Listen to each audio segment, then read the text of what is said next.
ამ სცენაზე აშღერებული თითოეული ნოტი მადლიერებისა და პატივისცემის სიმბოლო იყო, რომელიც ნანა ხუბუტიას და გიორგი ტოროშელიძეს თავისმა მოსწავლეებმა მიუძღვნეს.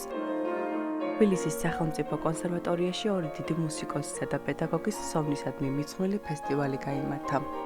მართლაც სესია მონო და სასიხარულოა ჩემთვის და საპატიო, რა თქმა უნდა, ქალბატონი ნანა ხუბუტიას და ბატონი გიორგი ტოროშელიძის სოვნისადმი მიძღვნილ ფესტივალში მონაწილეობა. ალბათ ბუნებრივიც არის, იმიტომ რომ ქალბატონ ნანას ხელმძღვანელობით დავამთავრე ასპირანტურა და ასევე სადოქტორო პროგრამა.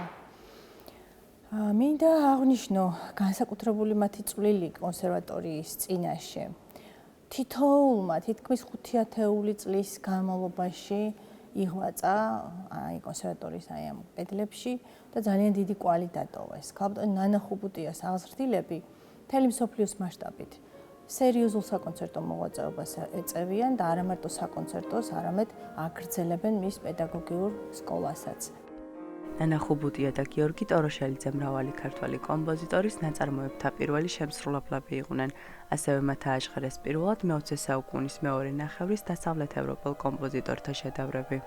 ეს ადამიანები იყვნენ მაგალითი, პირადად ჩემთვის იყო მაგალითი, რომ თუნდაც იმ 90-იანებში, როდესაც იყო სერიოზული კრიზისი ჰქონდა, ხო, ელემენტარულად პირობები ჰქონდა ისეთი, რომ რაღაც ერთგულნი იყვნენ თავიანთი პროფესიით, თავისი ქვეყნის ერთგულნი იყვნენ და სიყვარულს გასცემდნენ და ძალიან ბევრი კარგი გვახსოვს უმეტესობას ვინც კი ვართ და დიდი ჯარია, რასაც ქვია მათი მოსწავლეების. ფესტივალმა კიდევ ერთხელ აჩვენა ის უდიდესი კვალი, რომელიც ნანა ხუბუტიამ და გიორგი ტოროშელიძემ ქართულ მუსიკალურ სივრცეში დატოვეს. ძალიან დიდი ბედნიერება რომ ეს ფესტივალი ჩამოყალიბდა და იმედი მაქვს რომ ყოველწლიური ფორმა ექნება ამ ყველაფერს. ჩემთვის ძალიან მნიშვნელოვანი საღამოა, რადგან მე სპეციალურად შვეიცარიიდან ჩამოვედი ამ კონცერტში მონაწილეობის მისაღებად. ვასრულებ ბრამსის რაფსოდიას და დავითაშვილის ხორუმს და ასევე ჩემს დასთან ნათია ბერაიასთან ერთად ორ როიალზე ლუტოსლავსკის ვარიაციებს პაგანინის თემაზე.